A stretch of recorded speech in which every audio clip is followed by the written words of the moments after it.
Hello and welcome to my channel.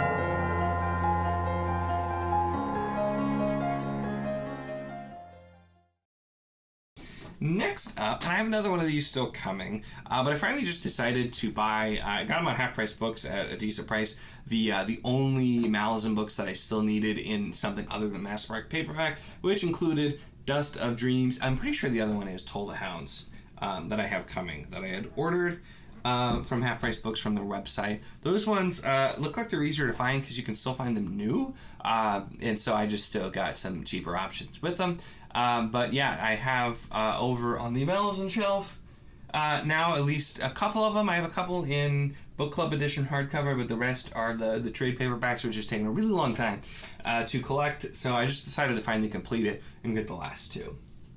Then another book I was sent is this beautiful hardcover of Gersil by I Anonymous. I was sent a paperback arc of this back before, and I'm pretty sure, I know I mentioned in one of my videos I got book 2 and arc 4.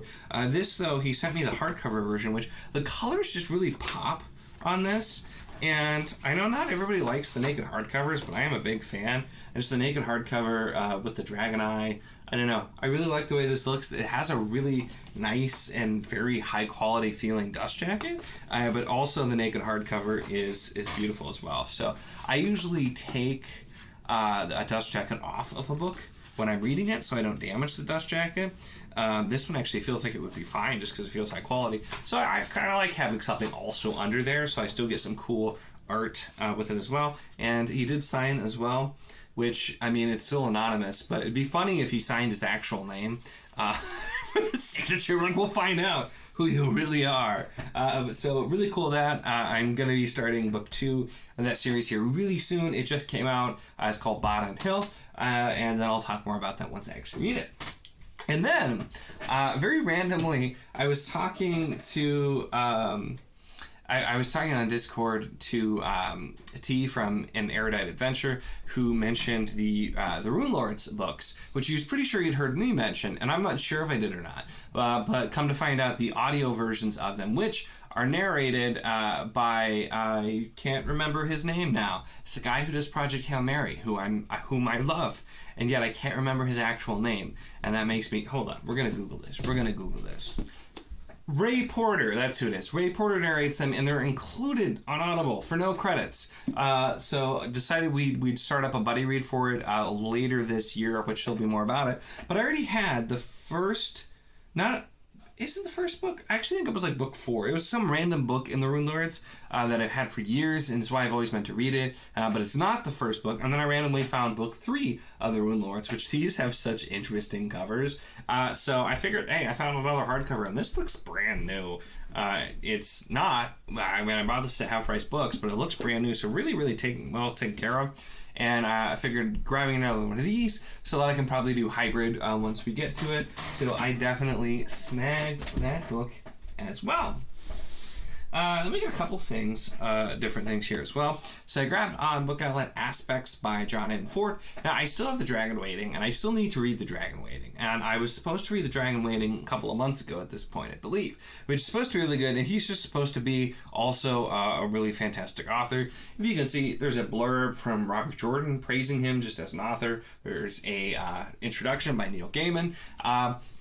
Yeah, that's a really good way to get my attention, and so I know that was one of the things that pulled me in about The Dragon Waiting as well. So I don't know a ton about this one, but it's just, I figured I would grab it, and John Ford is definitely an author I'm excited to try out.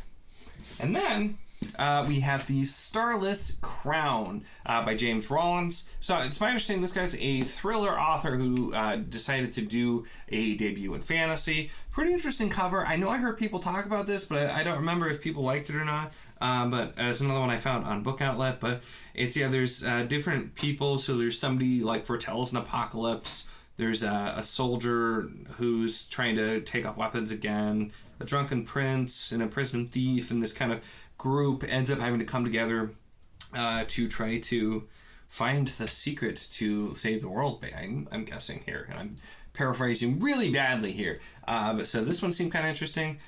really cool cover, just eye-catching. So if you look cool and sound cool, it's a good way to get me to buy you on if you're on Book Outlet and you're a book. I don't know why I'm talking to you, the viewer, like you're a book, but if you're on Book Outlet as a book, maybe I'll buy you. You never know. All right, we are finally nearing the end here. We are on the last stack. I told you there were a lot here.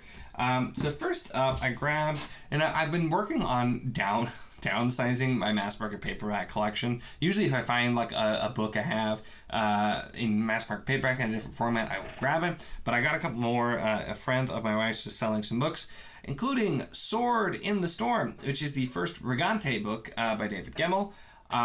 Always keen for more Gemmell. I already mentioned one other Gemmell book I'm going to be reading here really soon. Still reading Drenai and loving it, and I know Andrew read Regante and really, really liked it as well, so I'm excited for that one. And then, even though I got rid of most of my Dragonlance books, because so many of them I had for years and probably was going to read them, I've never actually read the second generation, and I've read one of the books that comes after this, so this is one I would be really curious to actually read, so I decided to grab that as well, which was super cheap. I then got The Shepherd's Crown by Terry Pratchett. This is the final Discworld novel, and I just, like I said, I've been working on collecting all of the ones that I have not read yet so that I can read them in order, so that was an easy grab as well. I grabbed Dark Immolation, which is book 2 of the Chaos Queen Quintet, which is still very fun to see. You've probably seen me mention the series if you watched all my book hauls, because I got book 1 and book 4 or 5 from Book Outlet, and then randomly they had book 2. So now I actually have another book. I have 3 out of the 5 books, and so it's a good reason for me to bump this one up. This is one I've heard very little about, but it just sounded really cool, and I'm really always happy to grab cheap books, especially multiples in a series. Next up, we have The Forbidden City by Deborah A. Wolfe. So this is book 2 in a series. The first one is The Dragon's Legacy, which I also purchased in this order, and then realized I already had the book with it and accidentally bought a duplicate. So now I have an extra copy of book 1, but this is book 2 to one I had previously bought, which sounds kind of interesting. It's the base story that was for the first one is like the Dragon King is dying and he keeps the Great Earth Dragon from waking, and then there's some people basically that are needing to help out. And I know I'm describing that badly, but this is book 2 and I don't want to read the back too much because I don't want to find out any spoilers. But so that's what we have there. So now I have the first 2 books, and we're just going to pretend I want an extra copy of the first book, I think. Yeah, that's what we'll do. Then we have Sean Russell, Moontide and Magic Rise. So this is a duology bind-up, which I always love getting bind-ups like this. The 2 books are called World Without End and Sea Without Shore by Sean Russell. This one it's a pretty plain, it's a cool but a pretty plain cover. What got me on this is just that the first description, so it says it chronicles the adventure of naturalist Tristram Flattery in World Without End and Sea Without Shore as he searches for the lost history of magic in a world where reason and science reign. And it's just basically, so it's like it's a world that's kind of modernized past magic and somebody's searching out magic, and that just, I don't know, that hooked me. That sounded really cool, so I'm excited to give that one a try at some point as well, adding it, of course, to the list. Next up, we have Daughter of the Forest by Juliette Merrier, I think is how it's pronounced. And this one, I got this in one of the worst packaged Book Outlet boxes I've ever gotten in my entire life. They apparently right now are not using any packing materials, so it's going to be really hit or miss, which concerns me. But they did this one, so it was, I tried to flatten it back, but I had a pretty damaged back piece here. And this one, though, I got because I know that Jolene reads. This is one of her favorite series of all time, so I found it in Book Outlet, and I figured I'd give it a try. I think this is supposed to be more fairy tale-esque with some like romance in it, and I do not know if it'll be for me, but just hearing her talk about it made me interested enough to want to try it forever ago, and so since I came across it, I figured I couldn't pass that up. And then, and this could be a mistake, because I actually feel like I've heard bad things about this one, but I still have not read The Unspoken Name yet, even though I've had it, and I love the cover. And so they had book 2, The Thousand Eyes, and this is by A.K. Larkwood. And so I decided to grab it, because like I said, I have a problem. I like to buy multiple books in series before starting the series and finding out if I even like it. In a similar vein, but not quite, I have Lies of Descent by Troy Carroll Boucher. This one I got a while back, a mass market paperback. Somebody bought it for me off my wish list forever ago, and I don't remember who it was. I still haven't read it yet, but it sounded really interesting. But Book Outlet has had this hardcover of it, and I was so tempted, just because, obviously, I'd rather read the hardcover than the mass market paperback. But I'm like, no, I already have the book, and I haven't read it. I don't even know if I like it. I probably shouldn't buy a new copy. Well, one of my way too many orders this last month, I needed an extra book for shipping, so this one finally got purchased by me.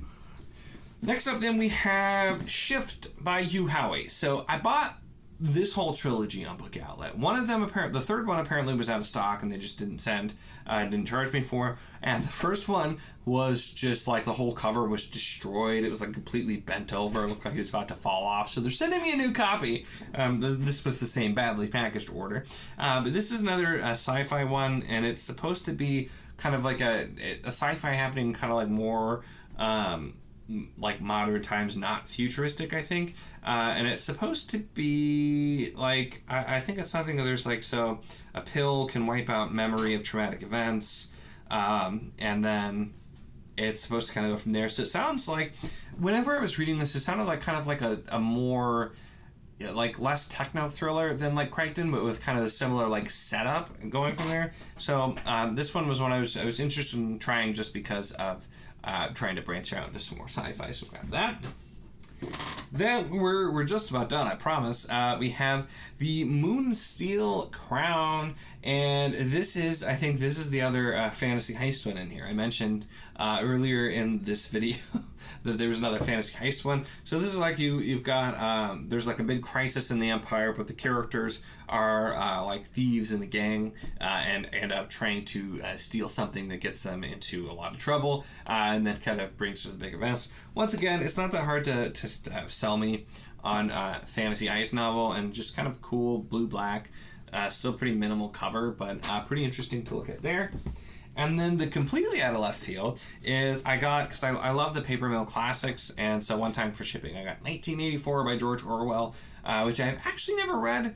I read Animal Farm, was not a huge fan, but I have a lot of these paper mill classics, and so I figured I would join this collection of classics that I need to read someday, because I'm really bad about actually getting to reading classics.